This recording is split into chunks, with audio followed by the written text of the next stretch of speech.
Okay, this is going to be really interesting because we have somebody here. Now, you've produced over 800 hours of television shows, worked with thousands of actors, hundreds of writers and directors. So, Mark, what's the secret to being a successful producer? The secret to being a successful producer? Well, I would say one of my primary responsibilities is to be able to persuade people to do things they don't really want to do. From the heart of Hollywood, it's the Patrick Labyorteaux Show with Patrick Labyorteaux. It's the Patrick Labyorteaux Show. Patrick Labyorteaux, he's the one you gotta know. Tonight's episode, Mark Horowitz. Patrick Labyorteaux Show, he's the one you gotta know. Okay, you know him as the producer and director of such shows as NCIS, JAG, DOGGIE HOWSER, MD, and the Rockford Files. I know him as the guy on set lurking in the shadows with his camera. Please welcome super producer Mark Horowitz. Yay. Thank you very much, Patrick. It's a pleasure to be here. Let me just set the table here for us. So Mark Horowitz here is a producer from JAG. That's how we met. We worked for 10 years. We did 200 and some episodes of JAG, or actually, no, you did about 150, and then you went off to NCIS and transferred over. Yes, 450. Yeah. And so we'll get to all of that, but Mark is a friend and he is a producer of television. And I think what's going to be really interesting is finding out exactly what it is a producer does and how he does it. And so we'll get to all of that. Act 1, beginnings. Usually in this part of the show, I ask, why did you want to be an actor? But you're not. So how did you get to this business? How did you get into producing? Why did you want to be a producer? Without going too deep into it, I was one of those kids, not unlike yourself, that was around it. My father worked in the business. He was a prop man, and my grandfather worked in the business. We lived just up the street from the studio that he worked at. And so, we'd get the call. This was, we lived in Burbank, and we lived up the street from Columbia Ranch. Oh, wow. And he was doing television. He was, in those days, he was probably the lead man on the set decorating crew. The Donna Reed Show and Dennis the Menace and Hazel. We're going way back. And then later on, the Monkees. So, we'd get the call, hey, they're shooting something fun. Come on down. And my mom and I would go down and we would watch the shooting. And occasionally they would also take me away with them, take me out of school. And I would go on distant location and on kind of big movies. There, a film he worked on called They Came from Cordura with Gary Cooper and Rita Hayworth towards the end of their career. And I have to say, at that point in time, just being on the set, watching this incredible magic trick, kind of just unfold in front of, a 9-year-old kid, 8-year-old kid's eyes, I was hooked. And I didn't know what I wanted to be. Being an actor was on the list. Sure. But I also could have been that guy moving the camera around, because that looked like a very fun job as well. I was open. And I just decided I'm going to be in that business, and I'm going to spend the next years until I'm an adult figuring out, where I fit. And so were you the kid that had the Super 8 film? Were you doing that type of thing? Okay. Yeah, I had Super 8, when we were with buddies when we were in 6th grade.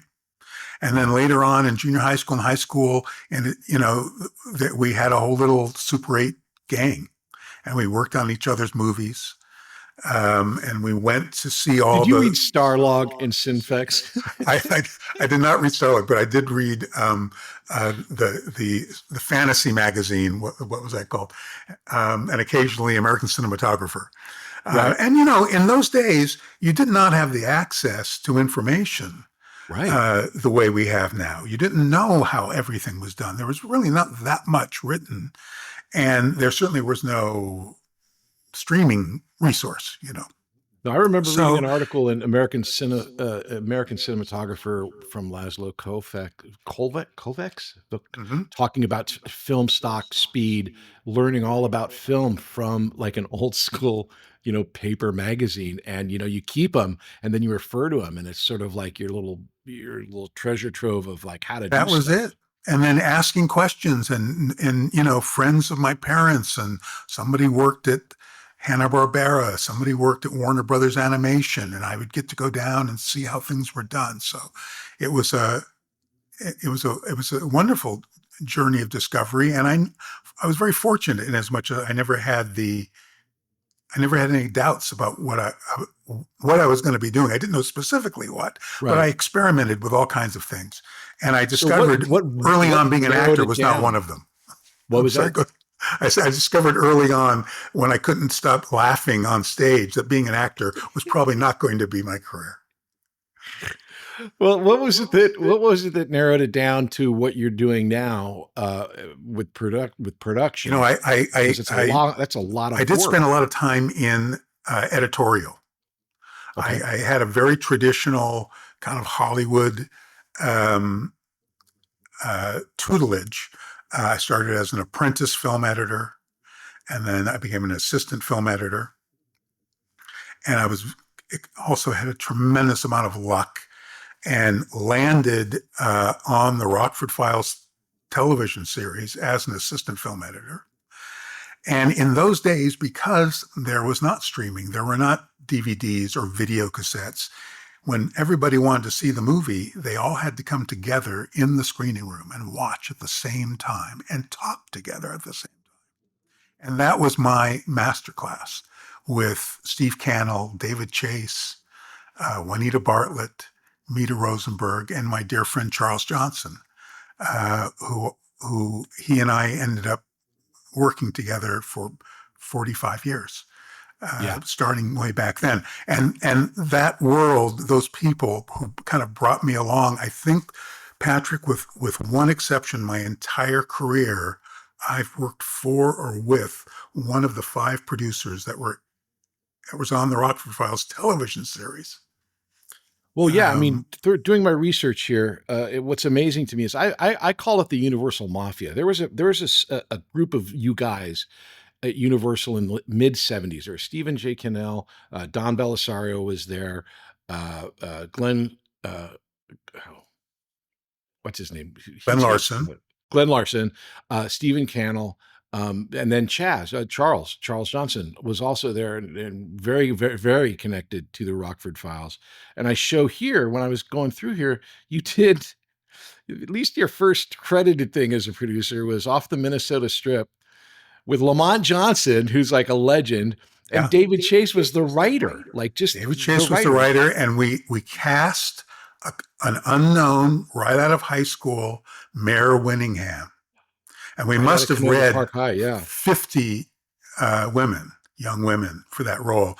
But David Chase and I had worked together on Rockford. And when Rockford ended, David and Mita Rosenberg, who was one of the other executive producers on the show, someone who was very kind to me, I was the assistant editor on the show.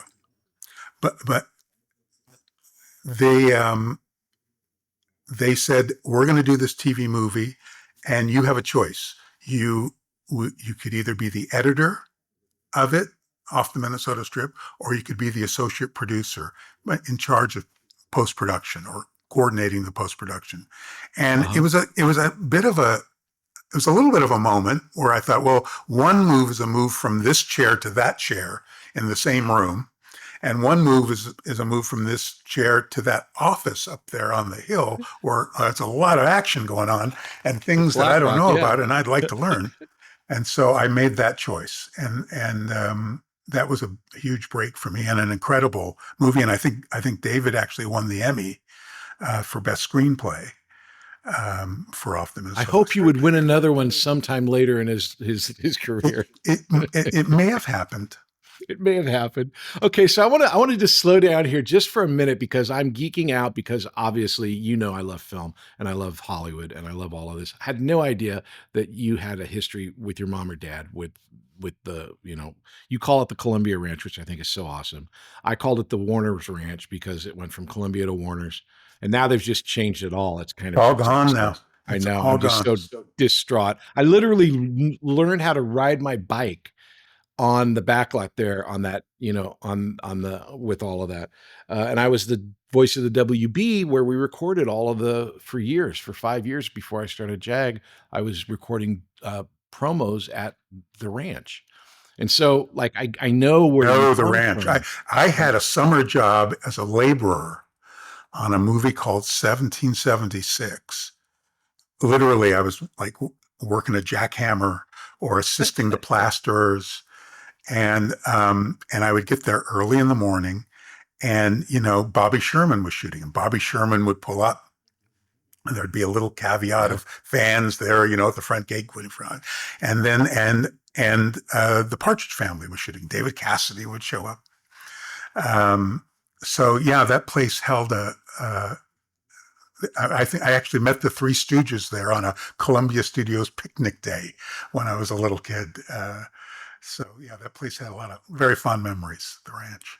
So, okay. So I want to walk through these terms that everybody has heard, but don't understand exactly what they do.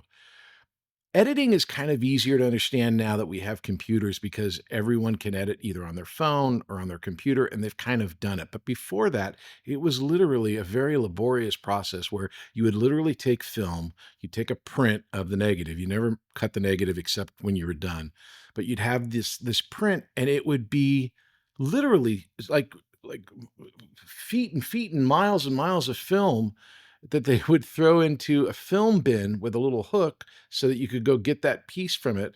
And as the assistant editor, I'm imagining that you had to log all of these clips, had to know where everything was, so that the editor would say, okay, scene 1, take 2, which is where R2D2 comes from. Reel 2, D2, R2D2. He wrote it down, and there you go. Came from the editing room. But for the young guy who's brand new, it's a dark room. They're usually very small. And for some reason, the editors usually smoked. You're in this small room and you're editing. What, as a producer, I kind of imagine what you gain as an editor, but can you explain why editing is so important to then producing? Well, it was a fabulous place to learn about the entire process. It really is the hub of the wheel. And the way things were organized, as I was saying, we'll use Rockford as a very early mid-70s example. They would want to run the picture, and they would all have to come together and sit in the room, and we would run it reel by reel, or maybe we would run scene by scene and then stop. And then discussions would be taking place between the other producer and the writers. Well, I think this should be funnier. Or what happened to that line? Or is there another take that we can use for this? And you started learning about what people were looking for, what their taste was. First, you would do that with the director of the show. They would get their cut, and then the producers would come in and they would make their changes. And it was a wonderful place to, and then you would hear, we got this problem on this set. Charles, would you go down there? He was their guy to go down and take on the difficult diplomatic tasks. And Charles Johnson is who you're talking about. And he has this most amazing ability producer of he's like a warm cashmere sweater that wanders in, solves things. I've never heard him raise his voice above a whisper. No, he was and I tell him this every time I see him. He is my guru. When I met him and I watched how people would fall over themselves to please him and to do things for him, I thought, okay, I can do this. Because I'd been also working with a lot of other producers who did not share that mindset. There's a lot of screaming going on. There was a lot of bad behavior. Since we're already talking about producers, can you run down? There are so many credits that list the word producer after it, and it's so different than film. In television, the executive producer / showrunner is generally either the creator of the show or they've been tasked to be the person that needs to come up with the story ideas, put together a group of writers, work with the writers, develop characters. They have a tremendous responsibility. It's a very, very difficult job and very hard to do by yourself. You really need a number two person to be doing a lot of other work. So that's really what the executive creative producer showrunner would be like the storyteller. It's their vision that everyone, for lack of a better framework, everyone below them is executing on. That it's like if Don wants it a certain way, all of the other people follow along to make sure that it's what Don Belisario, the creative. Exactly right. And Don's an excellent example. But not all executive producers were the same. Some really just focused on writing, but they had no real interest in directing. To drop a few names, I would imagine David Kelly and Stephen Bochco were more along those lines as far as they were more kind of executives in that task. Don was very hands-on. Okay, so you got the EP, the showrunner. Then below that is like the Charles kind of role. I mean, there would be a guy like Chaz or a guy like me, maybe one or the other, not necessarily both. In the case of Chaz, who had worked with Don on Magnum, on other shows, he was brought in by Don, and Charles didn't want to be there all by himself, so he called me and said, "Would you come and help me make this show? It's really a big show." So that's more of sometimes that's called a line producer. Sometimes that's called just a producer. So I know a little bit about post-production because my wife, that's where we met. That's where Tina and I met. She was the associate producer, and associate producer takes care of all the post-production. Post-production is literally once everything is filmed, you take that, and then that period after it's filmed to when it airs is post-production. And so that's a huge job, obviously, all by itself. For the difference to understand between TV and film, here's my understanding. In film, you're telling one story once, and it's really run by the director. In television, it's kind of flipped. There's a staff of writers at all times that are writing scripts all the time because you're not telling one story, you're telling many stories, which is why you would be in rotation, because one set of producers would go with the director and writer, one would be working on the next one, so that you have like a mini little production squad producing each episode and flip-flopping. That's exactly right. Yeah. And you're right. This is why you need so many people with producer titles. So yes, the associate producer typically in Hollywood is a post-production title in charge of post-production. That can mean a lot of different things. There's a lot of jobs as getting the show edited, which is what the editor really does, with assistance and guidance, sometimes from the associate producer. And then there's the mixing of the show and the re-recording of the dialogue that has to happen, and getting the music recorded, and special effects that are being created all the time that they oversee, and then the final finish, getting it all together, and then getting it to the network in a particular format on a certain time frame. It's a big job, and those departments have gotten larger as well. Thank you so much for walking through that.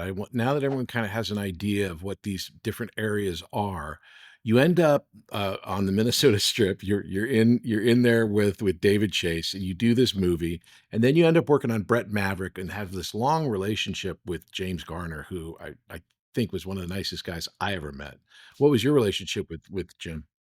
As charming and lovely as he appeared to be in the characters that he played, he was 10 times more. That's the best feeling to hear about that, about someone who is so, I mean, from The Great Escape to Brett Maverick to Rockford to whatever he was in, he's so magnetic. And, we're jumping all around here, but Don wrote a show called First Monday, which he starred in. And he was on set, and I saw one of the things that he did, which no one had done. And here's its huge star. He just sat on set.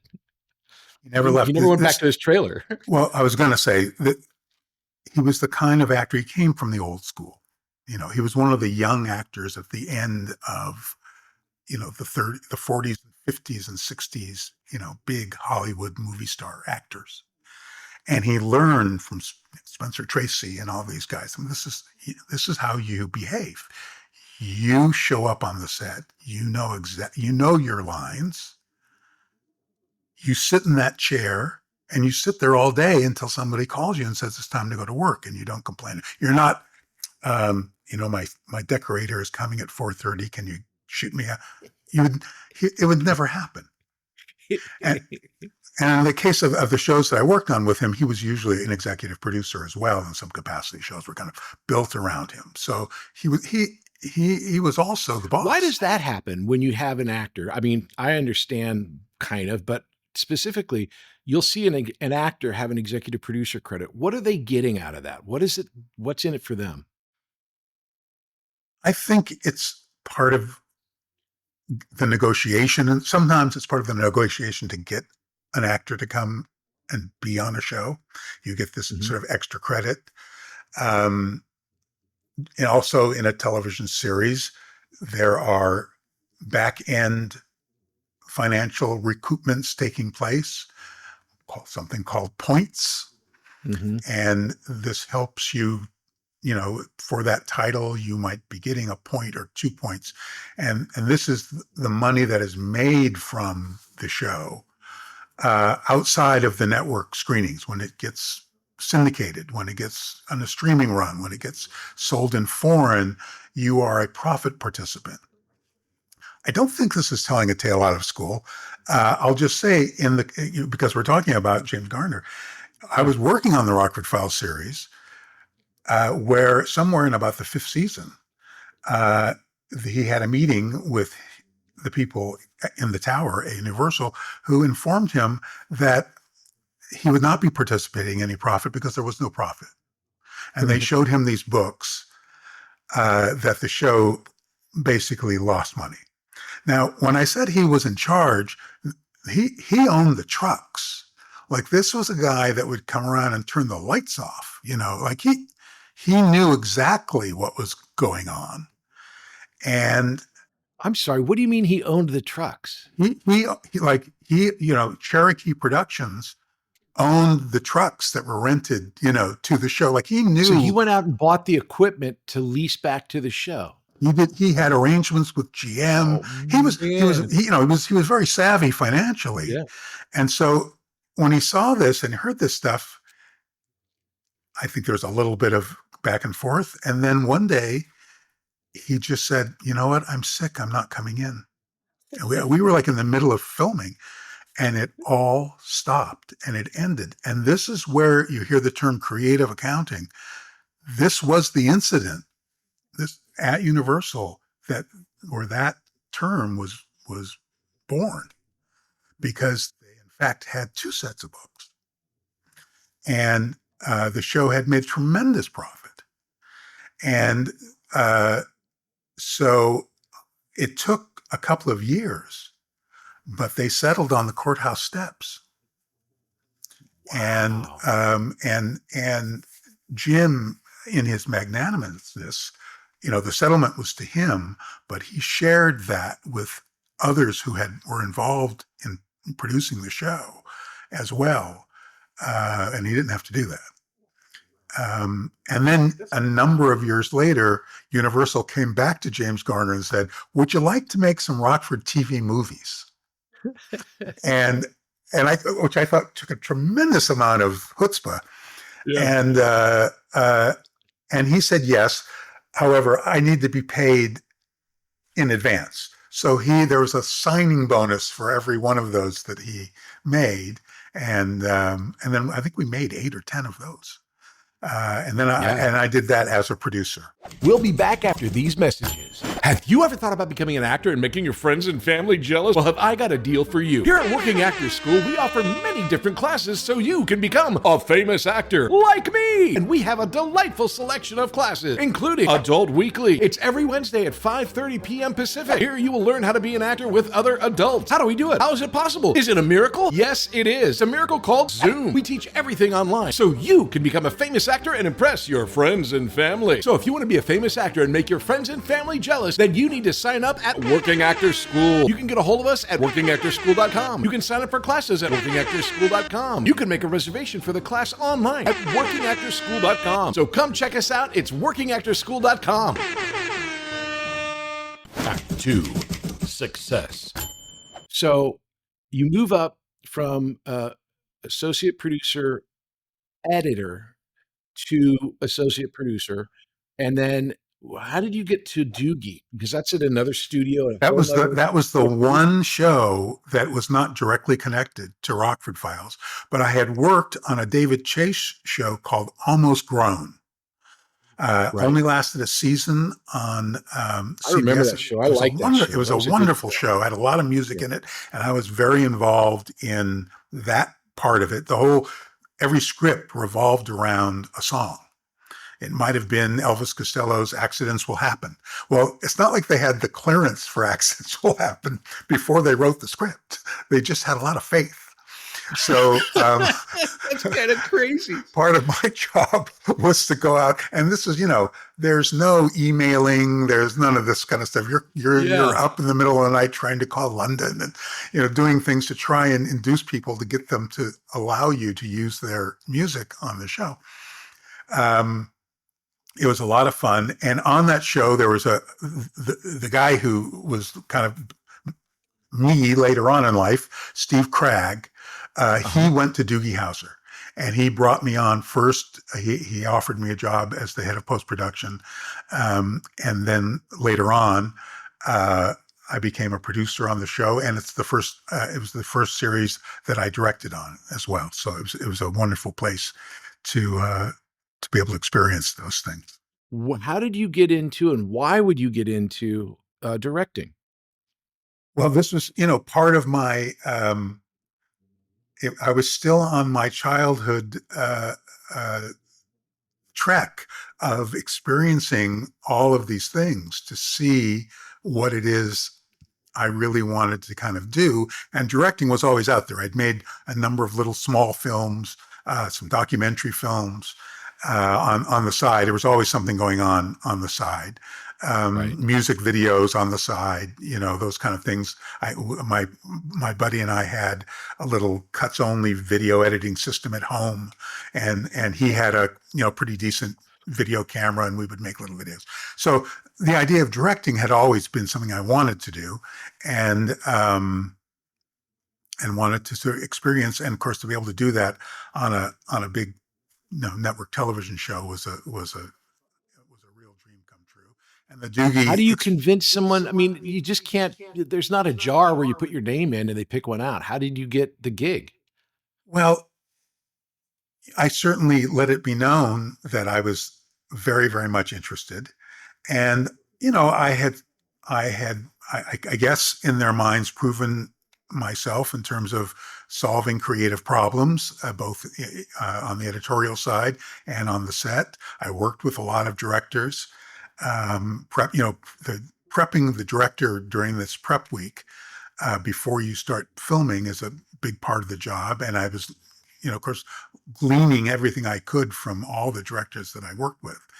And so, the opportunity came up, and Stephen Cragg this was something he was really, it was unusual, for someone to put them, to give me that backing, because he would have had to go to Right. Stephen and say, I think, Mark should direct this, and kind of guarantee me, you know what I mean, at that point in time.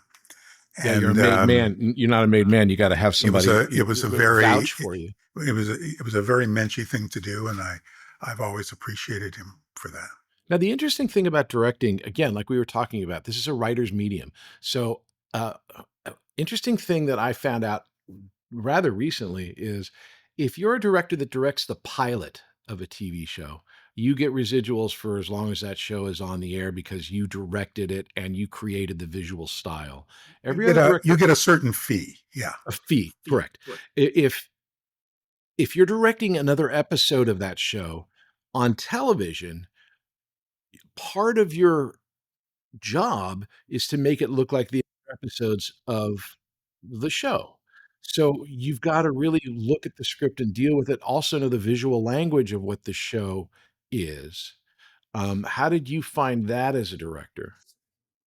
All of these shows, I mean, I think the reason a television show is successful, in my personal opinion, the writing is very, very important. But the reason people, I think, keep returning week after week is because they want to invite those characters into their living room, and they want to be with them once a week, or now as much as many as they can stream in a row. They want to know more about those people.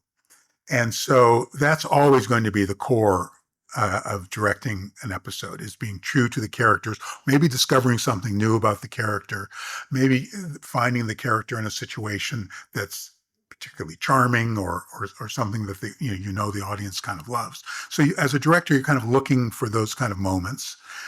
You're right. It is not like being the writer of the show, who really is kind of the grand conductor of things.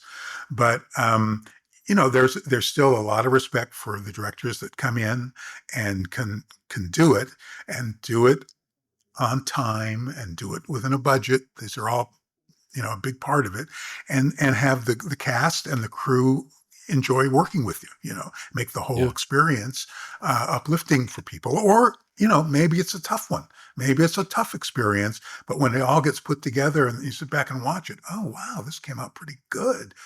All that work was kind of worth it. All somewhere in between all of those things is what you're hoping to do. As spoiler alert, you directed me a number of times on JAG, and I did really, truly, honestly enjoy you as a director. I think you're a very good director, and it goes to exactly what you said. You dealt with the characters, because when you're on a TV show, you can't recreate the visual style. You can trust the camera people and the cinematographer. And so what that leaves you with, and I think Tony Warmby was another great director for this, is the actors. And you were really good with us actors as far as talking to us about character and dealing with us. And I think that was, I just want to shout that out, that I have first person experience with you. I always loved working with you. I loved working with the whole cast. And, yes, you're trying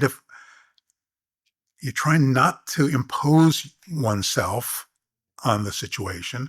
At the same time, you might have done something in a rehearsal that you didn't do on the first take that was really cool. So just going back there, or I can just remember on DOGGIE, I'm just something that just popped in my head. It was the girl who had been his babysitter at one point in time was coming over for a date. Like, time had, passed. She was still a little older than he was, but he was going to see her but he hadn't seen her in a long time. And she was going to arrive in his like warehouse, where he was living, and it had an elevator in it. And I just whispered in his ear before we rolled, I said,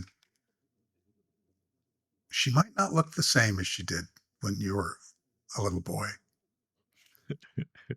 Just to give you something to think about and to play.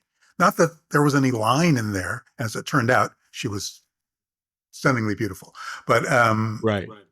Well, while we're there, this is really interesting. Okay, because obviously, I mean, just this show is stacked to begin with. It was a big hit. You got Stephen Bochco and David E. Kelley, plus all the directors and writers that were like part of that Bochco Kelley group, which were just stellar. But you got Neil Patrick Harris, which kind of is a revelation. What was it like working with him at such a young age? I came on I didn't know the pilot. I came on to the first episode once it went to series.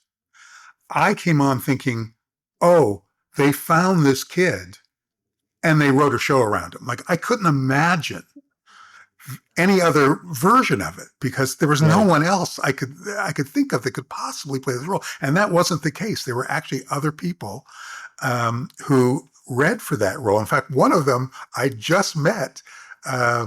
He's friends of relatives of mine up in Santa Barbara, and they were the last two at the network. Wow.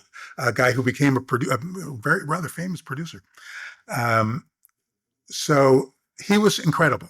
He was so smart, and he got it so quickly, and he could do all the, he just had a tremendous facility, and he loved all the tricks too. He loved, I can just Groucho down here for this part, and to make the camera work and stuff. He just got the whole thing, and it was so much fun. I love that you say he honestly, likes the tricks because obviously he's a huge he magician. did, he loved all that Yeah. stuff. He Yeah. didn't, he just thought all of that was cool because he was learning all of it. He was like a sponge. He was just taking it all in. And all those, not all of them, but many of them, had to go to school, so many hours a day. We could only shoot so many hours because it was a kid's show.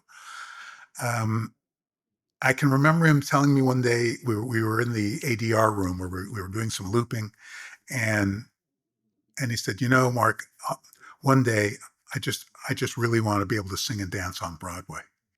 This is way back then. I can remember him telling me that and thinking, well, I'm sure you will, Neil. And obviously, Yeah. very talented man. Okay, so here we go. So you do also, we didn't even mention Spencer for Hire, which is another amazing 80s show.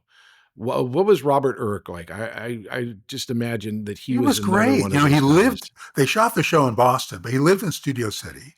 Uh-huh. And when I went on to the show, Juanita Bartlett, who had been a writer-producer on the Rockford Files, became the showrunner on Spencer for Hire over at Warner Brothers. Okay. And so she asked me to come and be her associate producer on Spencer. And so I stayed basically in Burbank. They shot, back east, and they shot rain, shine, sleet, snow. It was really something in Boston. And the only time I would go back was I wanted them to have a gag reel. And so I helped produce the gag reel, and I flew back for the wrap party, and to make sure that it went off right, and everybody got a big kick out of it. We had Tom Selleck was in it. We had all kinds of his friends do little bits. It was very produced, and I had a lot of help. One of the writers, because I kept saying, "Believe me, I know about gag reels. You have to actually write them. You can't just start having people put funny clips together. You have to come up with a theme." So this guy wrote this really funny bit, and we did all this stuff. That was a lot of fun, and he was lovely. And it's sadly, he passed away very, very young. Yeah. But he was lovely, and the show was fun to work on, and Warner Brothers was a treat. And in fact, at the time I was there, my dad was a set decorator on one of the David Gerber Police Story or one of those shows. And so it was really fun by that point of time to actually be walking on the street, and we'd run into each other and, working on the same lot. That was nice. That's amazing. That warms my heart because it is one of those type of, I talk about it in my videos. I talk about it all the time, which is there's something about a movie lot. It's like there are these ensconced areas, and Universal more than any, it's called Universal City. It's huge. It's its own city. The stories I could tell you at Universal, I mean, it was like being in a movie. It was like being in the movie about making the movie. I can remember I'd hear, oh, they're shooting, Dan Aykroyd is shooting over on stage 5. So I would take a break, and I'd get over to stage 5, and I sneak in the door and go hide in the back, and AD would yell, "All right, everybody, settle down. Here we go. Ready for playback. 3, 2, 1. And suddenly Respect comes on the playback, and Aretha Franklin comes marching down on top of the, counter, and, literally like right in front of you. This kind of stuff didn't happen every day, but cool things happen there. No, you'd come out to go to lunch, and there'd be, a half a dozen space aliens with helmets on coming down the street, heading for the commissary, or, one day there's a voice behind me like, could you show me where the looping room is, young man? And there's Henry Fonda. Is there? Well, yes, Mr. Fonda. Here, let me take you down to the looping room. You go down Jimmy Stewart Lane, turn right on Henry Fonda Way. It was really a holdover from the 40s. They had a costume department and a makeup department and a camera department, and actors under contract and directors under contract. It was, it was the way things were kind of set up. It was the end of that era. Well, you do the Rockford Files movies. And I'm guessing, again, like I call it the Universal Mafia, but it's like a bunch of these creative guys like Don and Charles. Charles was running Rockford Files with James Garner. You worked a lot there, and I'm imagining that's how you got into JAG, but that's just my guess. That's exactly right.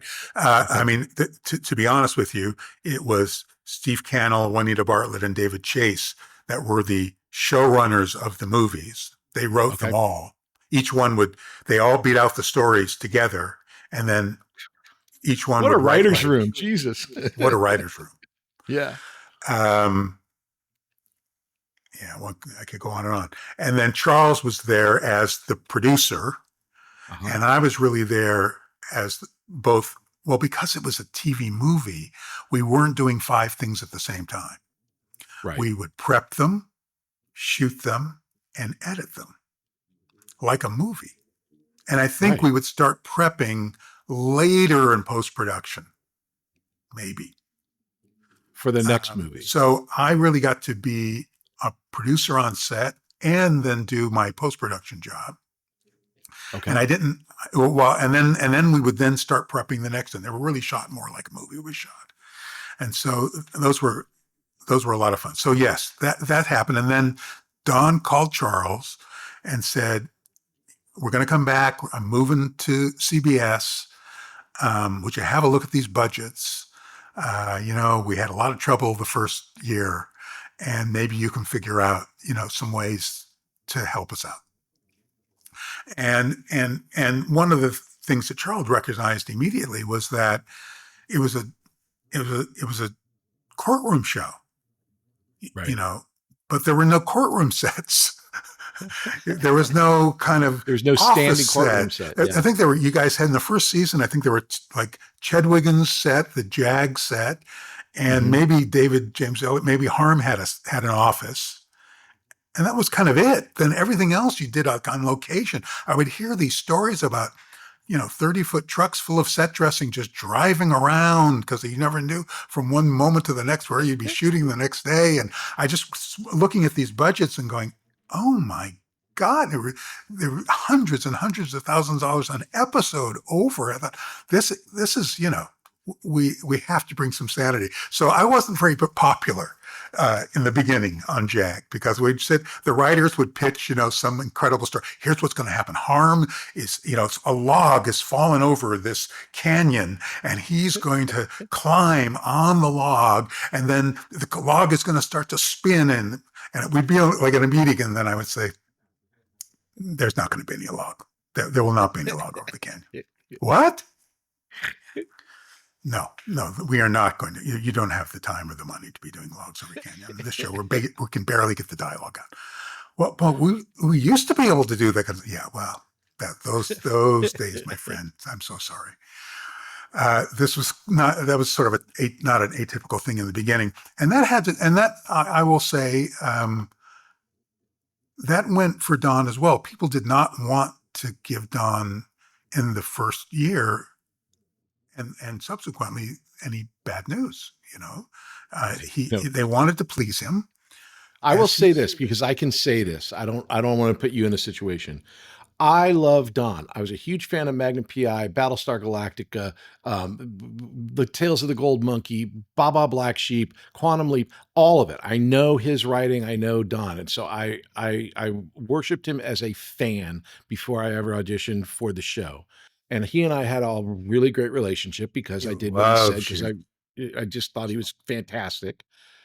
However, Don is the quintessential cigar chomping, just gonna tear your head off type of guy if he doesn't like what you're doing or how you're doing it. And it's like, then he's got this history of television, which proves that he's right.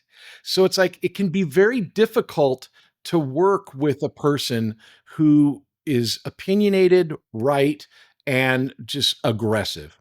So JAG was like the most expensive show that I think NBC ever made. They didn't know what they were getting into.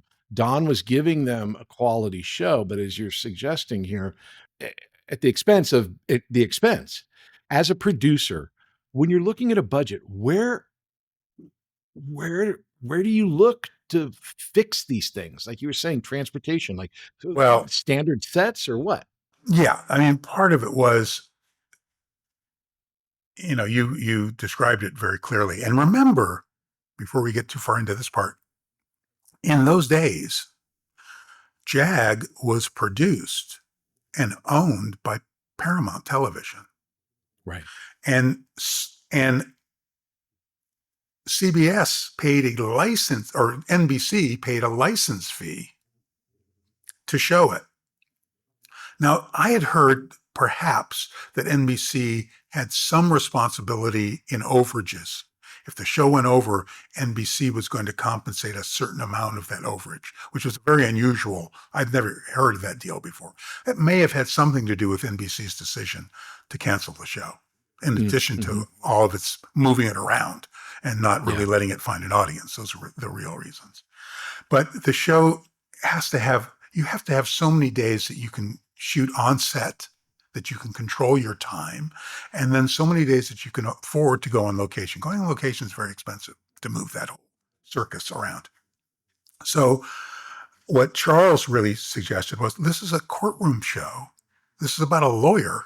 And remember, Charles Johnson was, in fact, a JAG lawyer in the Army in his younger days. He knows what this world is about. And so that's what we set about doing. We built the courtroom. We built the what we call the squad room, or whatever we called the JAG Ops. JAG Ops. Yep. And then we also have the ship set, which allowed us to do interiors of the ship that had been built beautifully the first season. And we had the whole, we had the bridge and the whole. It was still a lot of stuff. That was a big thing to shoot. Plus, that damn Harm couldn't keep himself out of a jet airplane. He had to be flying around all the time. And so we had that thing made, which was a big deal. Yeah, we had that made, and then we bought. By the time I came on, we bought at Salvage an F-14 that we owned and kept at Van Nuys Airport. I never knew that. I knew you had the fuselage where, you go and like spritz clouds by them. That had to be the fuselage. Was how we shot all the close-ups and stuff, which was a tremendous song and dance. And it took years to get it kind of wrangled in so that we could do it in a reasonable time. It took forever to shoot that stuff. But then we also had a full-size F-14 that we could go, tow around and put in different, places. They also, for various reasons, did not have a very close relationship with the Navy in the first season. Right. So part of our task coming on was and that had something to do with the people that were involved in public affairs at the Navy at the time, or in the motion picture coordination part of it. We outlived every one of those people. Like they would go through their whole tour of duty and be retired, and we would still be there, and we'd be welcoming the next person that walked in the door and explaining to them how this was going to go. That's basically, how it kind of worked. We actually developed over time, and it happened quite by accident. One of our location managers found a little Navy office on Balboa, like a Navy Reserve office, and went in and talked to the guy who was in charge of it, the Navy guy in charge of it. And he said, how would you feel about us coming and filming here? And he said, I think it would be great. So there was a little bit of a backdoor thing. Then we had to go back up through the ranks and say, hey, we just happened to talk to these people. They're okay with it. It's a Navy Reserve base. It's not like you're really going on a base. And because we worked on these very quick time frames. They were used to working on movies. Is that where we shot the tank stuff? Yes, we shot the tank stuff there. Yeah. We shot all kinds of stuff there. That's how our Navy relationship started. And then they appreciated the fact that they were involved, as opposed to not being involved, so they could have some influence on scripts and stories. And to Don's credit, one of our priorities was that men and women in the military had to look correct. Those uniforms had to be perfect, and the medals had to be perfect, and the haircuts had to be perfect. Marine and Navy. And he was a stickler on this. We would show up with our background sometimes and go to a real Navy base, and we'd have their people fill in, and we'd have to help clean them up a little bit sometimes, because of course, every one of our uniforms were tailored to perfectly fit the person. Everything we did would fit. So I'll just go back to what you were talking about with Don, because there's two sides to this coin, and I dealt with both of them on a daily basis. Yes, he could be a difficult taskmaster. Yes, he held the bar very, very high. And at the same time, and the work was sometimes very hard, and the hours were very, very long. However, he was one of the few people who had a very long-term view of what could happen if you do a certain things right at the front end. You could actually end up with a show that stays on the air for 6, 7, 10 years. That's a whole different mindset than people who What type of things are you talking about? Well, not giving it all, first of all, high production value, especially in the early years, to attract the attention. Oh, no. You're competing, and we were starting to compete against HBO and other movies and things like that. Yeah. You're competing against other television shows. You have to sort of stand out. So the high production value was part of that equation. Not giving away every single bit of character in the first 2 years about every single person that worked, there was a character in the show, which, the writers would tendency just want to do because it was like low-hanging fruit. You could really go after. No, we're not going to do that. We're not going to give it all away. We're just going to dole it out little by little. We're going to create some Easter eggs over here. We're going to actually put some question marks here that people can think about. And 3 years from now, we'll answer that question. Like, he really thought that. As a specific example in JAG, it was the mystery of Harm's father. What happened with his father? There was where he came always from, this stuff going on. Yeah. He always threaded that in. And then on top of all of that, he was an extraordinary writer. His scripts were so good, and so, in many ways, you really got to know what was really going on with Don, because they dealt with the fallibility of humans.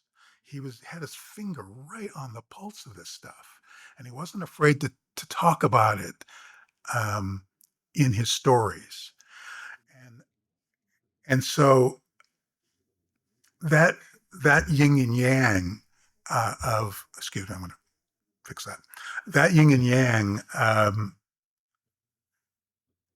of his working style, and also the fact that on the yang side, that he wrote in continuity.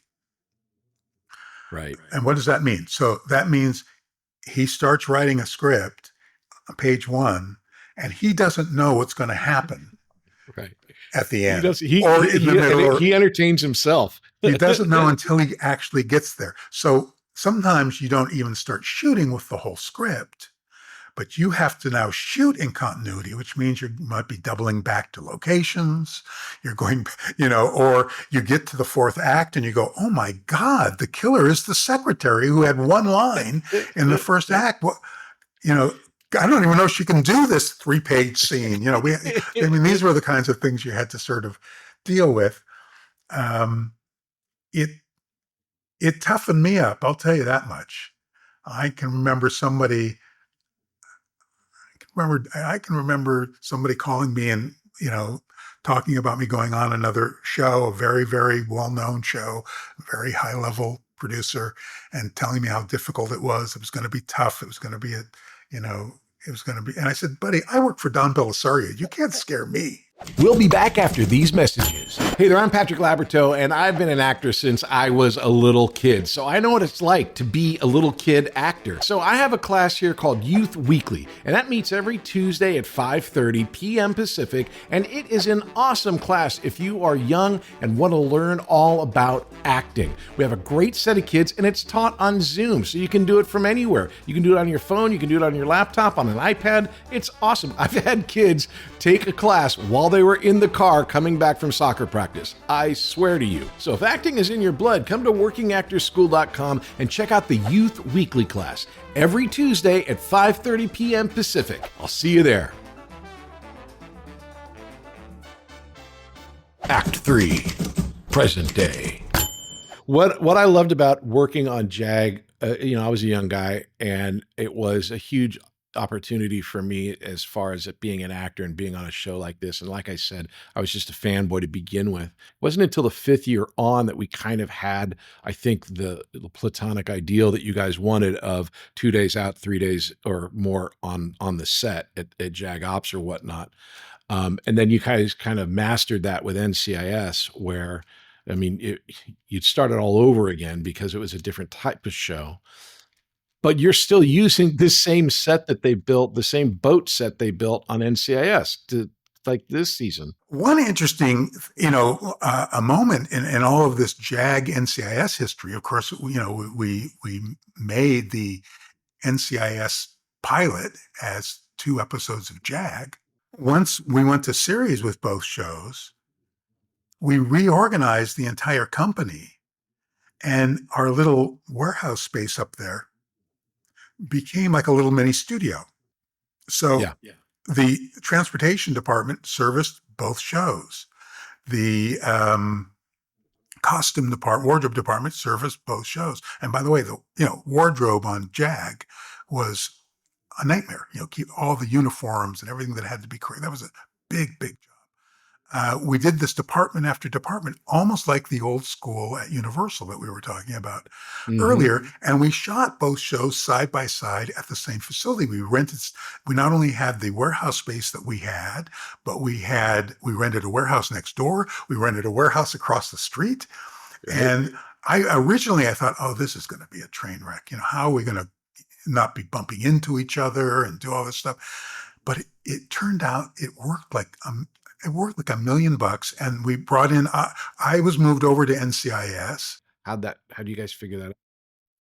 We sort of gotten a little advance notice. Once, NCIS was definitely going.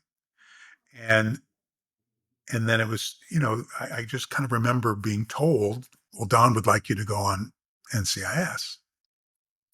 And in fact, all of his department heads became, I did NCIS exclusively once we moved over, as did a number of the other producers. But people like Larry Fuentes and special effects, people like that, they literally became department heads for both shows. And then we brought in more people underneath them to actually be able to handle all the work. So it really was like a studio system. It was just like a studio. Yeah. And we did one, I would say, very smart thing by accident. The 2 new producers that were brought on to take over JAG, our former responsibilities, we put them in the same hallway that we were in. And when I say we, meant Mark Shills and myself and Charles Johnson, who was there as well. Right. We were all in that same hallway. And what would happen would be these hallway meetings. So, we'd be walking down the hall, they'd be walking down the hall. And I'd say, you guys built this bar set on stage 2. Can you leave that standing for us? Because we have to shoot a bar. And so there would be a little bit of sharing going on between the 2 shows. And JAG had, quite frankly, a bigger budget at that point in time than the first year of NCIS did. We were dying, up there in this warehouse space. And we were able to share things like the ship set and things like that with both shows. So that was very helpful. We also, I have to mention, we also up at these warehouses shared the space with Mighty Morphin Power Rangers. They had a couple of stages in this same little complex. I can remember 9/11, 2001. we got very involved. Suddenly, our neighbors, our Mighty Morphin Power Rangers, we never really talked to them very much. Every once in a while, they'd call and say, "Can we shoot in your little alley?" And we'd say, "Sure, yeah." But now there was concerns about protecting ourselves. And Right. so we got much more involved with the Mighty Morphin Power Rangers people. And when we went over there, we saw they already had security cameras all over the place. We had nothing. We had nothing at all.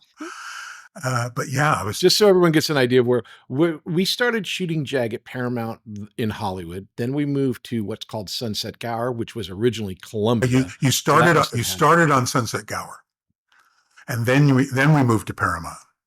First is year that was right? Sunset Gower. Yeah, for the Okay. stages. Right. And then we ended up shooting in Santa Clarita, which as I would drive to work each day, which is very far it was like 30 miles from Hollywood.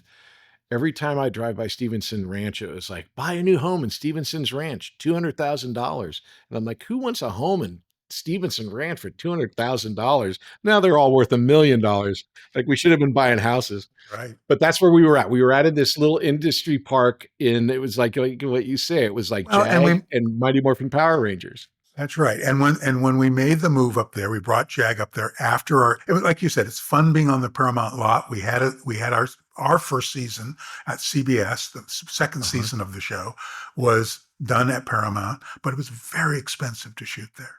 Yeah. And it's just the nature of a studio, where everybody is looking for some kind of work authorization number to sign off on. Well, And just we to get keys made, it was like $50 instead of like a well, $2 key getting made. every Yeah. gallon of gas had to be bought for them. Every 2x4 had to be bought.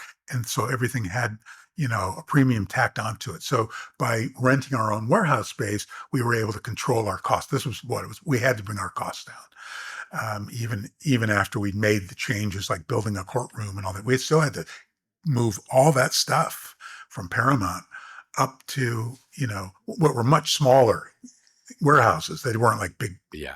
Paramount movie studio stage. So you're up there, we're shooting all of this stuff. You end up going over to NCIS, you create this thing. So you've perfected the idea of shooting JAG, and now they hand you a whole nother game, which is completely different. To the untrained eye, JAG and NCIS are similar, but to the production aspect of it, JAG is very camera centrically. It's a lockdown camera, or you're moving on a dolly. Everything on NCIS is basically shot almost handheld, isn't it? So this again, goes back to Don's sensibilities. And one of my jobs, and I referred to this earlier, was to kind of suss into the executive producer showrunner's taste, and kind of deliver the goods.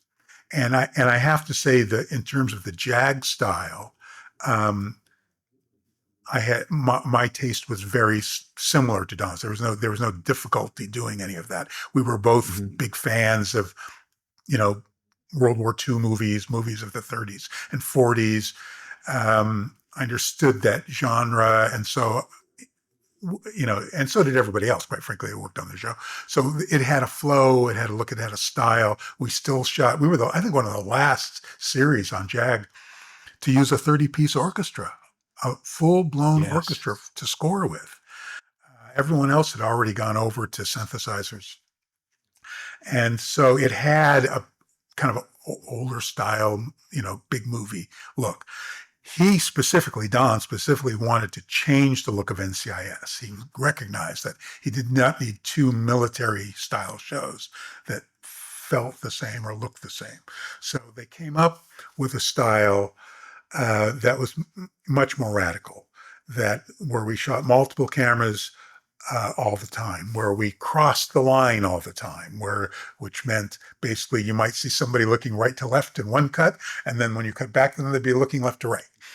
This is kind of a no-no in the TV editing world, but if you want to get somebody's attention, this was starting to happen in various movies that we were seeing. And so shooting handheld, shooting multiple cameras, shooting 70-page scripts when they used to normally be 42. And just the way we would fit them in is have the actors talk faster, increasing the pace of what was Right. happening in the show was all a part of it. Um, and so, yes, there was a radical change in the look and the style. Bill Webb, who had been the Steadicam operator on JAG, moved over and became the director of photography and Steadicam operator. One of my favorite people, Billy's is some like we just got hit it off when he was on Jag, and I adore the guy. Extremely talented guy, and so he really helped establish that look. It too was time consuming. It took a lot of effort. It took a lot of hours, and not unlike Jag, um, we rarely started filming with more than half the script. And It's and really and hard. and about the third day of filming, you'd get what we call the third act, another 10 or 11 pages. Uh-huh. And then as we got to maybe about the fourth of 8 days, maybe the fifth, we'd get the last act. We'd see how it was going to end. So people are out there listening to this wondering why are you doing that? Why don't you have your scripts ready? What's the process that allows or that causes that lack of a complete script? There are several factors at play. One, of course, is that we're filming a show every 8 days, but it's airing every 7 days. So you're losing a day every week just in the math, even if things were going well. That can usually be accounted for. When you're doing a new show, there's a lot of writing, and then there's a lot of rewriting. There's a lot of filming, and then there's refilming. I had never really been on a show where we refilmed scenes before. Like on DOGGIE, you never reshot a scene. That just Right. wouldn't happen. All the work would be done on the front end before you started filming.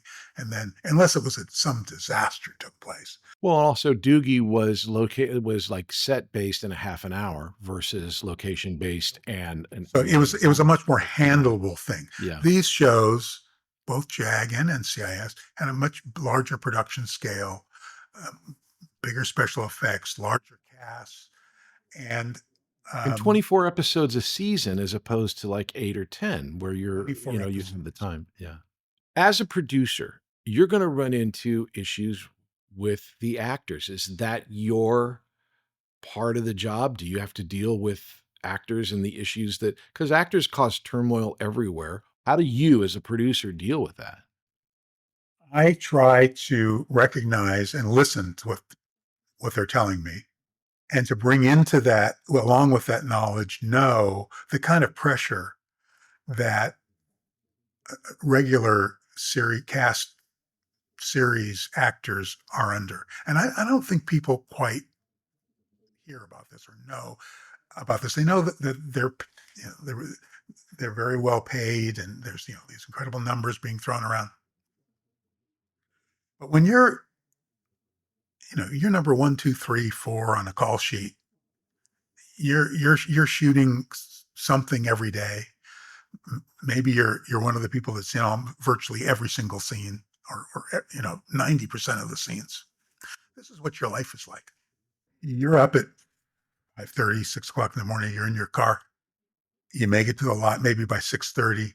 You're in the makeup chair. Now you're called in for a rehearsal. And let's just say we do a 12-hour day. And a 12-hour day on NCIS or JAG would have been a vacation day. A normal day would have been a 14-hour day or a 16-hour day. Yeah. And then you go home and you've got another 7 pages you got to memorize to shoot the next day. But now, because you shot until 9 o'clock at night, because there are rules about turning yourself around, you don't come in till 9 o'clock the next morning, but you're going to shoot till about midnight the next night. This is the schedule that actors have to work under. And then on the weekends, there's a photo shoot. There's a publicity thing to do. You are well compensated, but you don't have a whole lot of life going on. Your friends call, hey, we're in from New York. Let's go out and have dinner. Oh God, I'd love to, but I got to be on the set tomorrow at 6:30 and I got 7 pages I got to do it.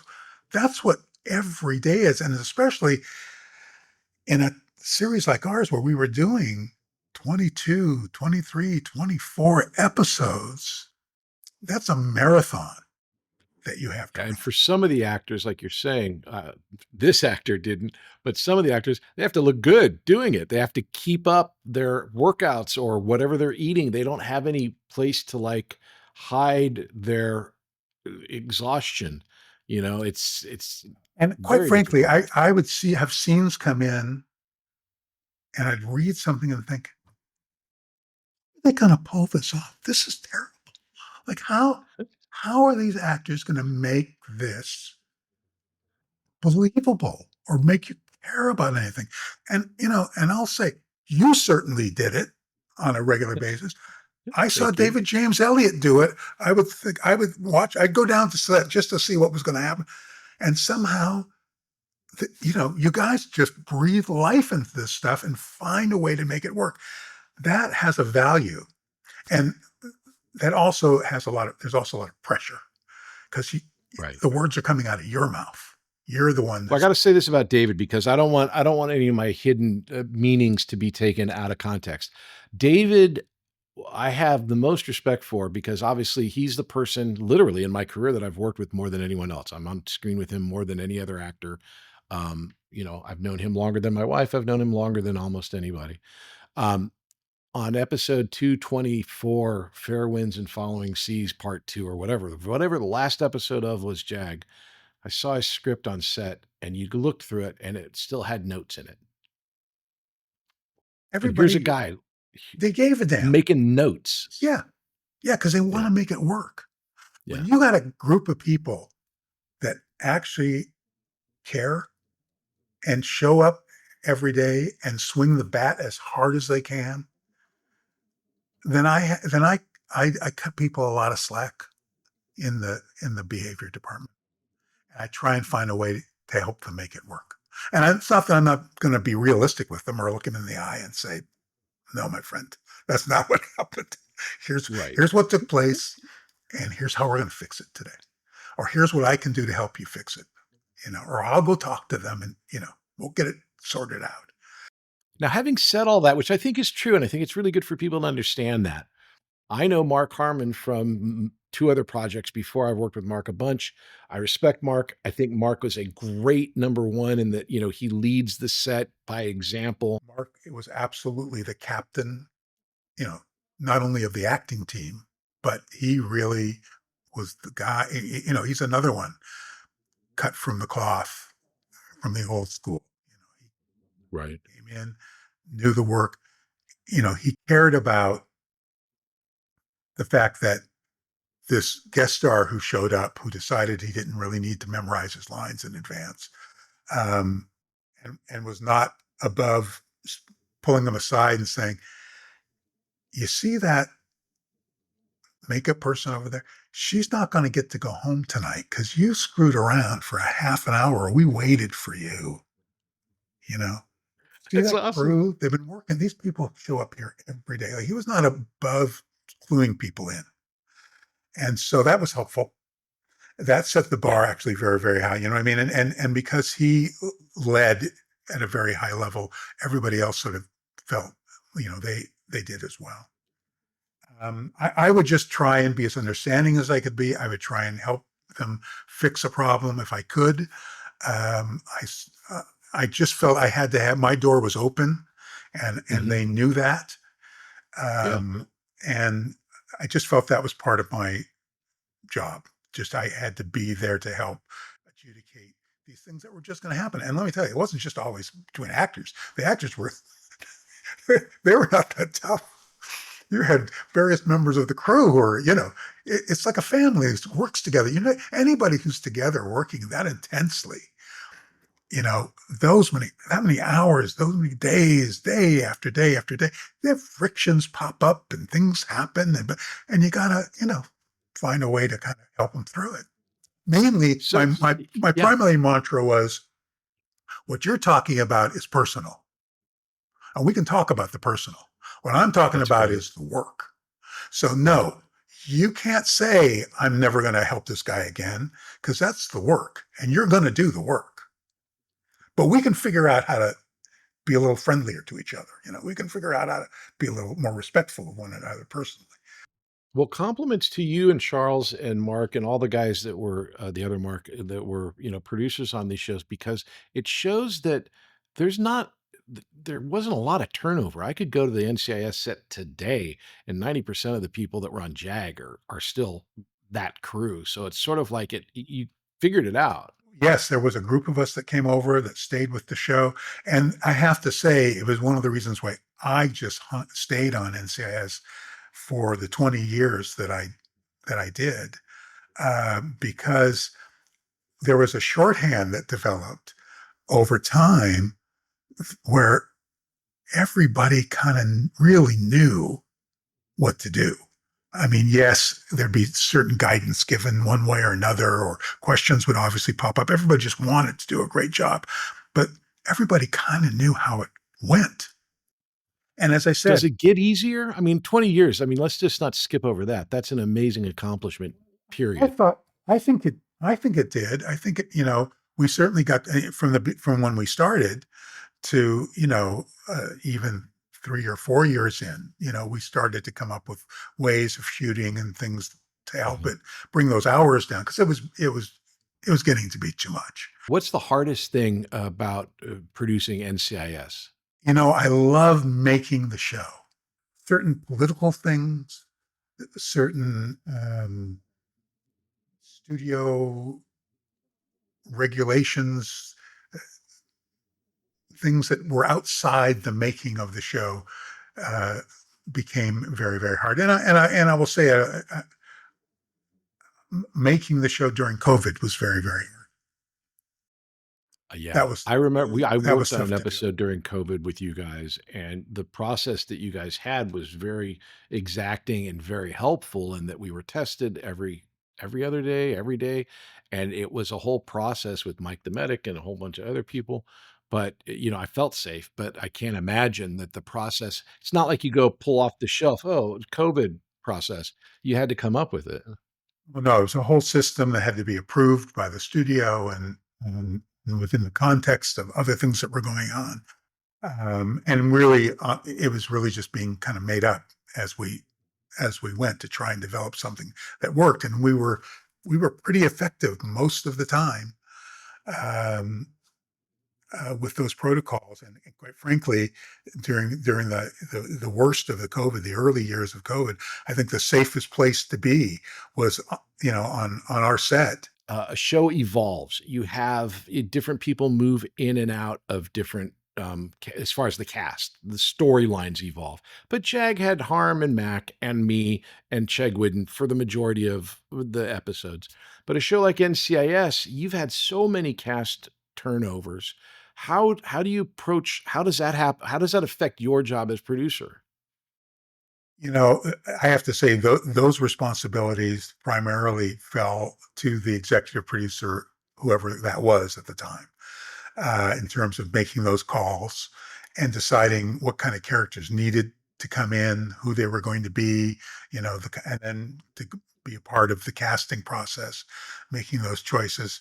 Um, every one of them, to me, I kind of thought, okay, well, this is it. There's no way we can A go on. big change when Michael Michael Weatherly Weatherly is leaves. leaving the He's a show. huge part of the show. Yeah, Michael Weatherly's going to leave the show. Like, how does this show, with his comedic sensibility and the energy that he brought the show, how do we go on? And then, Wilmer Valderrama shows up, and he's just a whole different thing. He came into the show and just created this whole new energy that was equally charming and had its own connection. And that's really what happened with each one of those. And even when Mark, left the show, and we were fortunate enough that Gary Cole came in. I mean, really, we were. That was just Yeah, he's that one of was my so favorites. I love lucky. Gary. Yeah. And he again came in, I mean, Mark was the daddy of the show. The show, I used to always say, NCIS was really about the kids trying to please dad. That was the show. Nobody really cared about this petty officer who got thrown off the ship. Yeah. They really just cared about, is dad pissed off? Did I do anything to upset dad? Did I make dad proud? Like that's what people want to see. And you cut around face to face and see whether, Right. they achieved it or not. Now daddy's gone. And now Gary Cole comes in and, he found his own person and his own characterization. And now they're trying to figure out, like, who's this weird uncle that just showed up, he's, it just kind of evolved and the audience seemed to go with it. One last question, and this is probably the most difficult, but I'll help you out through it. So Tina and I are going over to your and Monica's house for brunch one day, and we get there and you're not there. You're in your office and you come out and you're kind of like shaken. And Don has decided to leave NCIS, and it was the moment that it had happened. I have my own opinion or thoughts because I have no knowledge. So it's all made up in my mind of what happened between Mark and Don, and I'll lay it out. Mark's a quarterback. Mark's on the field, on the set, and he wants the show to run the way that he wants to run it. And Don's the creator. He's the team owner, and he wants it the way that he wants to run it. And I think that what happened is that Mark says, this is how I want to do it. And Don was smart enough and said, okay, well, then go ahead and do it, and I'll just sit back over here. Roughly is kind of how I see it, because I know both guys. What was your understanding, and how do you negotiate what was going on when Don left the show? Well, I think it was actually a little more complicated than that. And I would say the studio, by this time it would be CBS Studios, who produced the show, would have been very much involved in that decision. All I can say is he left a legacy.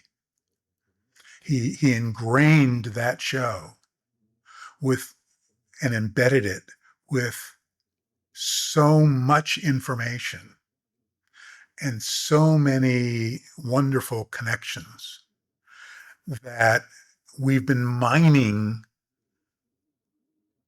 the histories of these people and their backstories, their origins, for the remaining 20 years. We're still talking about things that happened in season 1 and season 2.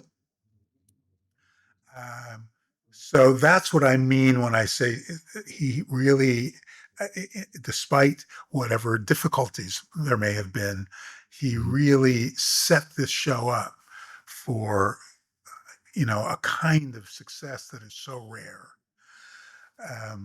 that it wasn't like the bottom fell out. You know what I mean? The show just It's still went going, on, Mark. and this has been the case, quite frankly. And I saw it happen many, many times while I was working on the show. A very integral person involved in the show. Well, Don obviously would be at the top of that list. Mark leaving the show, Michael Weatherly leaving the show. I mean, Pablo leaving. I mean, we saw this happen over and over again. Is this going to be the end of things? Well, no, it just didn't work out that way. And that goes for me. There was not a doubt in my mind, and I said this to people. When I kind of let people know that I was going to be retiring, I said, "You guys know how this works. This show, you're going to ride this into the La Brea tar pits. Like, this is just going to, this is the dinosaur that just keeps going and going and going. And it's still done. It's 2 years now. It was 2 years in May that I left the show. They're starting season 23. They're shooting up there. You're such a quitter. 20 years in, you're like, I'm out. I can't do it anymore. I thought 20 was a nice round number. I thought that was a good time it was easy to say. Well, one last question before we get into the questions, and that is 4 other spinoffs from NCIS, like all of them, New Orleans, LA, I'm sorry, I'm not up to my NCISs. When you're running NCIS, I would imagine that you hear about these other shows, but I can't imagine that you know much about them because it's just like you're too busy. How You does know, that work? most of the time,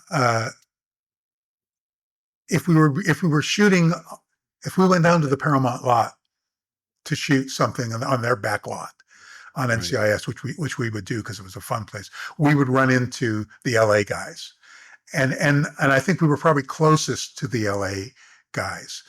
Now, so the B part of that question is then later on, in the last few years, there had been great interest on the network side to do crossover episodes, to have a story start in one show and then cross over into ours or vice versa.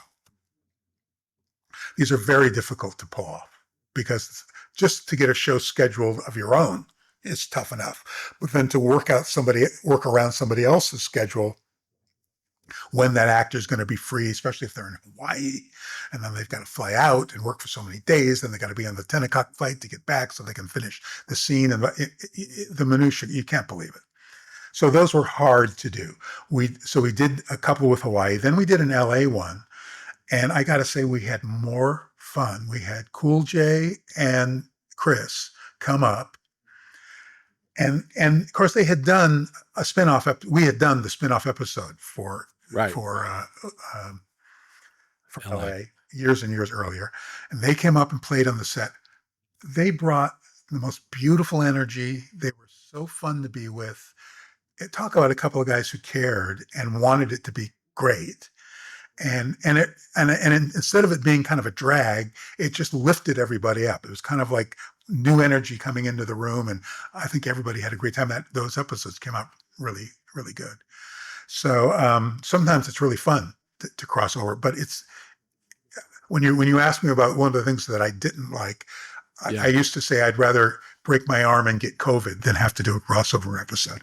We'll be back after these messages. Hey, I'm Patrick Labyorteaux, and I play an actor on TV, and I've been doing this for a long, long time.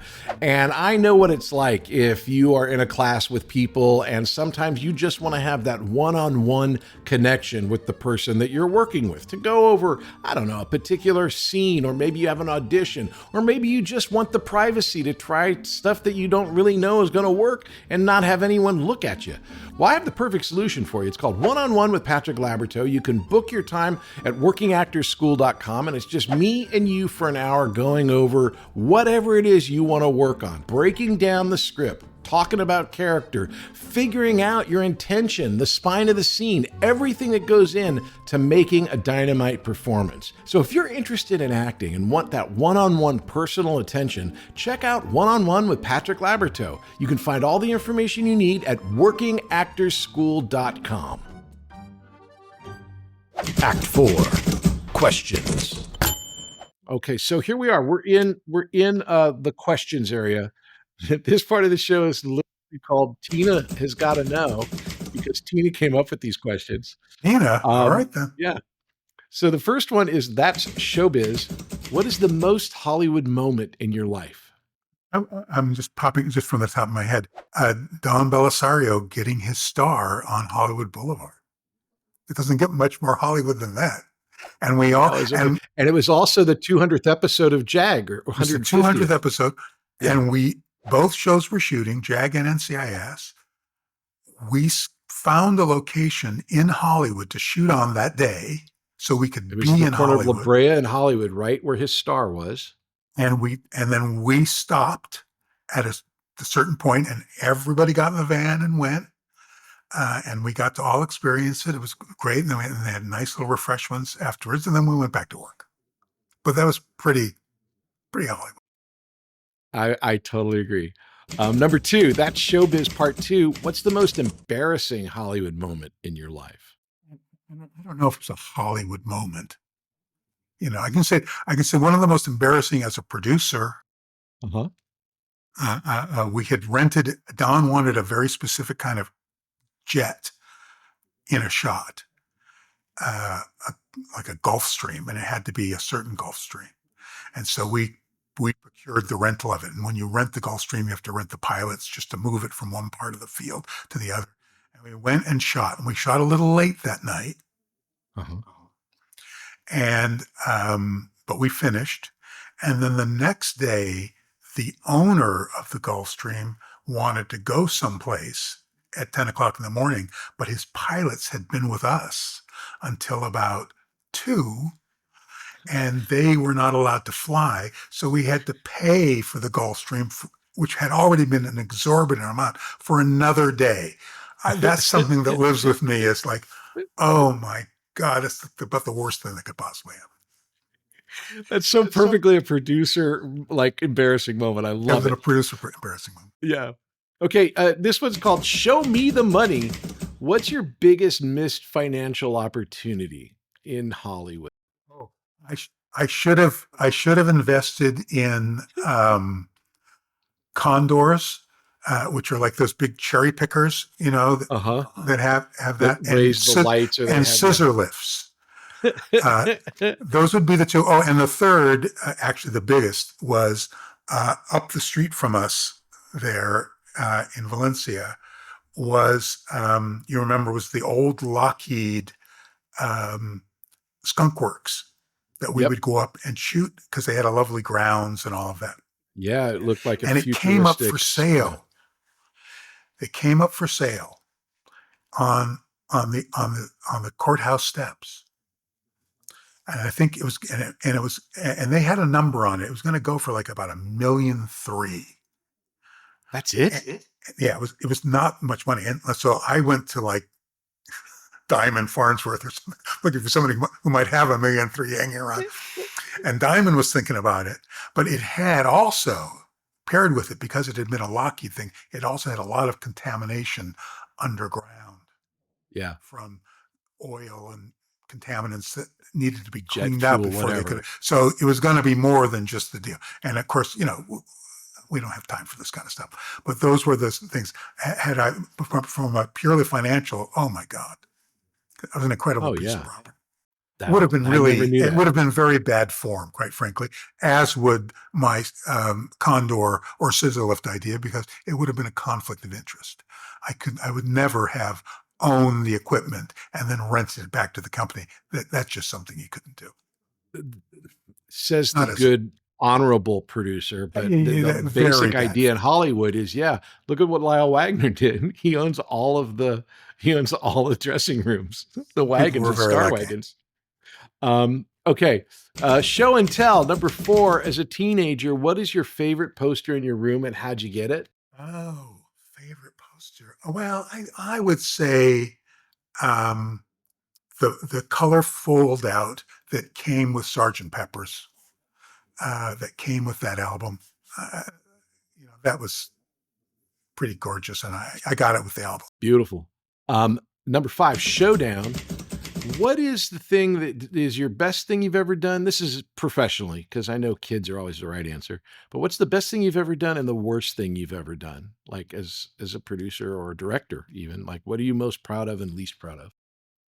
Sometimes it's just a moment, Patrick. It's not even like a whole, I can't even say like this episode or something. No, just give me the moment. I get that. I don't know. There was a very simple scene I was doing once with Mark Harmon. It was a very simple thing. I don't know if it's the proudest, but it was just something that popped in my head. And we needed to solve this problem of him getting through the door. He actually solved it. He said, you know what? When the guy goes to close it, I'm going to put my foot in the door. And I went, oh God, that's so good. God, you're so smart. God. So I was very proud to have been allowed to work with Mark Harmon, who could come up with those kinds of ideas. I loved it when the actors solved these problems that I would be like, for a week, I'd be racking my head. How am I going to get this? And then the actors, oh, no problem. I'll just pick the keys up here. I'll put them down over here. It'll be able to. Those were the things that I would say that those relieved me the most. And then I don't know. Right. I don't know what the worst is. Trust me, it's a long list of it. You don't have the time. Okay. Here, this is an actor's question, but we can convert it. It's called no show. What part did you want but didn't get? Let me change it to, what did you want to have happen on one of your shows that didn't happen? No, I honestly, I got to say, I'm pretty happy with how everything worked out. I have very Okay. few regrets, to be honest with you. And I just can't tell you how uh, lucky I was so many times just to be at the right place at the right time with the right people. Um, it happened over and over again, and I'm very grateful for that. Okay, number 7. What movie or TV shows influenced you the most? Like if you were to go, oh, this was my touchstone. Oh, I mean, early on, like cartoons, the Flintstones, Jetsons, those would have been early influential uh, inspirations. Um, I love The Prisoner. Do you remember The Prisoner? Yeah. That With was a, Patrick that was, McKee or and that was McGee. like that had a style, you know, Yeah. cool music. He looked great. Um, I'm just thinking about the early ones.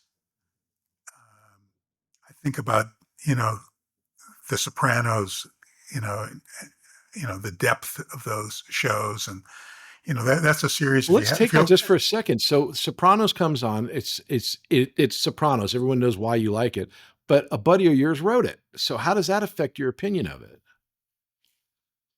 Well, it does because David was doing shows about vulnerable mafiosos when we were doing the Rockford Files. So this is an idea that had been in his head, not just in his head. He grew up, in New Jersey. His David Chase. His last name is DeChesa. He's Italian, and he knew these guys. And so these ideas had been bubbling for a very, very long time. In fact, I'll just sort of say, right during the transition uh, out of the Rockford movies going into JAG, David sent me the script to Sopranos, and it had just been turned down by Fox. It was going to go to Fox. They turned it down, and now HBO was going to do it, and he asked me if I would produce it. And I said, I was so touched, I said, it's a fantastic script. It's going to be, I think it's going to be fantastic. But he had to shoot it in New York. It had to be done in New Jersey. And I said, my brother, you need somebody from that neck of the woods. You need a New York producer. You need somebody who knows that world, and can really deliver the goods. I'll be figuring it out, if I go Right. back there. Plus, I'm just about to get married. I was just about to get married. This was like 97, I guess. And I just got this job, I'm just about to go on this new show. And so I'm kind of set. Um, but I don't, and as much as I sort of think about, that road traveled, I have no regrets about how things worked out. It worked out. Everything I worked think you out. were exactly right. The reason why that show is so good is because it feels real, and a guy from the He needed, Valley and I is said to him, I not said, if you ever come back and do a show about Hollywood, now you're talking to the right guy. I know this town. I right. know. I Burbank know where all Mafia. the I could back take alleys care are. of you. I know who all the. I know the back. I know the extras. I know the executive. This I can help you out with. But we never got around to that. Oh, man, wow! I never knew that. That's cool. Okay, number 8. Show me again. What's the movie or TV show that you rewatch the most? Well, I don't mean to shock people. A Clockwork Orange is a movie that affected me very strongly at the time. Yeah. And it scared adults that I, was sort of interested in it. I said, I'm not, interested in the violence. I'm just saying there's a prophetic nature to this show. You can, and this, I sort of feel like in the way Kubrick was able to do, he was able to tap into something that was in this case, it was in the future in Right. the way that story is set up. But it certainly has sort of become our present. It was just a show that I thought was incredible, and Malcolm McDowell, I just thought was fantastic in that part. And I would say the only time I've ever been starstruck in my whole life was it was at Universal. I opened up a screening room to go in to go see, it was probably the Rockford Files or something, and there was Malcolm McDowell in the screening room just leaving, and I just about fanned out. It was Wow. No, that's a great choice. I'm sure you know the theory or possibility. I don't know if Kubrick was behind it, that Clockwork Orange was what was going on Earth during 2001. Like that's happening in space and this is what's happening on Earth. I had never actually heard that. I don't know how. I mean, think that was But from Kubrick. I believe Kubrick was just amazing. And in fact, we had Yeah. my partner and I, Randy, had this little video company, and we called ourselves Vidywell. Remember, he would say, "Vidywell, my drugi, Vidywell." Very cool. All right, now the last question. It's called "Show Me Some Love." What's your favorite performance of mine? Oh my goodness. You are so talented. I don't, and I'm not, obviously you're here and I'm here and I'm a guest on your show, but really, folks, this is the real deal. This is the real deal.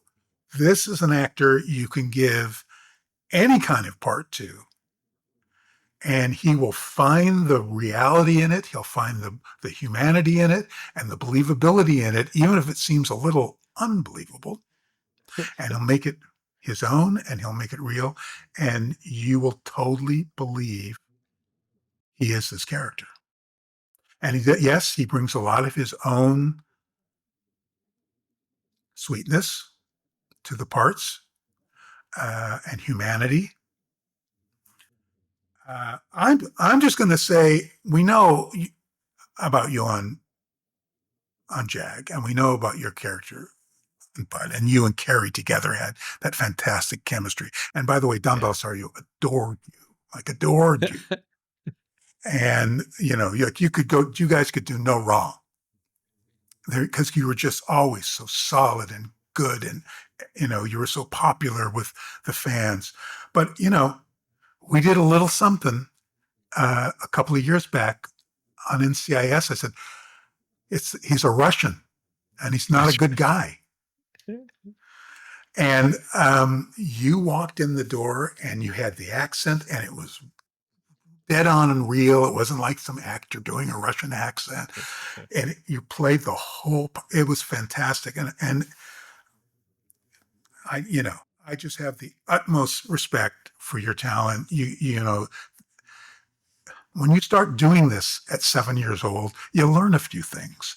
And you also were surrounded by people, who could teach you and you could watch. And I think you were able to absorb all of that and bring it into your creativity and your soul, and make it your own. You're a wonderful actor. Well, Wonderful. I can't say enough things to thank you for Look that. how good you look right now. You look like $1 million, Patrick. And I like the shaved beard, but I like the long beard too. Well, the whole thing about what was so great about, aside from Tina, again, my wife, who was the associate producer and who did the post, you have seen my performances more than anyone who else has been on the show. It's kind of a funny question to ask, obviously, random people, what they think. But out of all the people I've asked, you're the only one that's literally seen the majority of my work. So that means a lot. And you taught me the best thing. We were talking, and you were talking again about the editing room.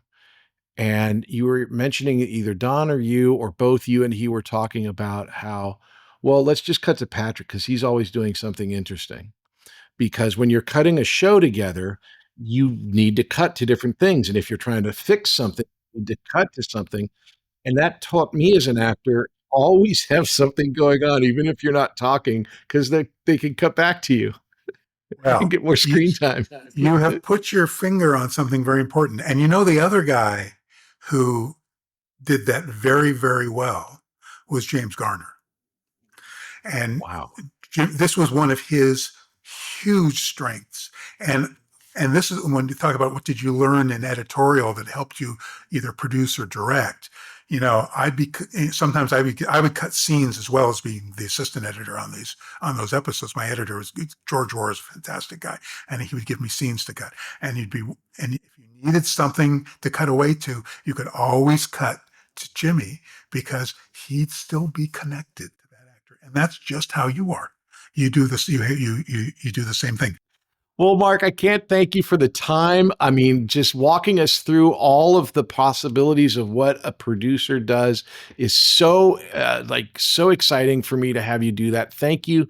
Thank you for coming on the show. It was great having you and great talking to you. Absolutely my pleasure, Patrick. Thank you for inviting me. It was a lot of fun.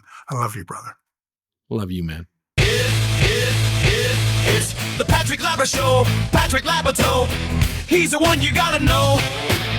Hey, everybody. I'm so glad that you're enjoying the podcast and checking it out. It is an audio podcast wherever you get your audio podcast, and it's a video podcast over on YouTube. My socials are all patrick.labyorteaux, and that is on Instagram, on YouTube, on TikTok. I'm everywhere. If you want information on the school, you can go to workingactorsschool.com. We have classes going all the time. It's a lot of fun. I suggest you check it out. Hey, we'll see you next time. It's the Patrick Labyorteaux Show. Patrick Labyorteaux. He's the one you gotta know. If you like the show, please take a moment to rate, review, and subscribe. It really does help the show to grow. Thank you for listening.